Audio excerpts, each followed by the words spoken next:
I'm Gary with PolishYourBall.com. Today I'm going to explain the reason for bowling ball maintenance on these new high-performance bowling balls. Most of the bowling ball manufacturers suggest that you refresh your bowling ball every 20 to 30 games and you resurface your bowling ball every 50 to 60 games. The importance of this is to keep the bowling balls in top shape. Now, to refresh the bowling ball, what you would do is you would go to the last surface that you put on the ball, whether it's a sanding, a polishing, or a sanding and a polishing, you refresh it.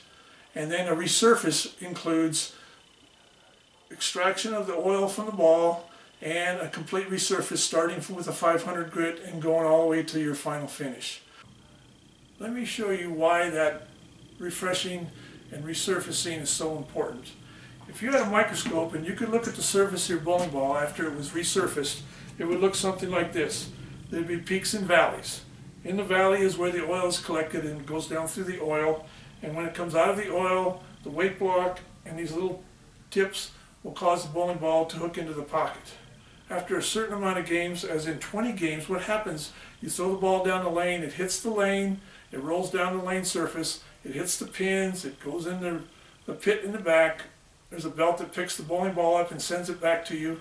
When it gets back, it hits something that slows the bowling ball down and it bumps into bowling balls. All of those actions cause these little tips to start to flatten out. After about 20 games, they start to look like this. The oil is still collected in them, but there's not a lot of surface to grab when it comes out of the oil. It won't grab and go into the pocket. And after 30 games, it's like running on a flat tire. These surfaces are down, the oil is right there, and it causes a lot of weak 10 pins, maybe a 7 pin if the 5 doesn't go across because it's not driving through the pocket. Now that I've shown you why bowling ball maintenance is so important, let's let Mike show you exactly how the system works. If you look down the page at the next video, Mike will show you how the system works. Good bowling.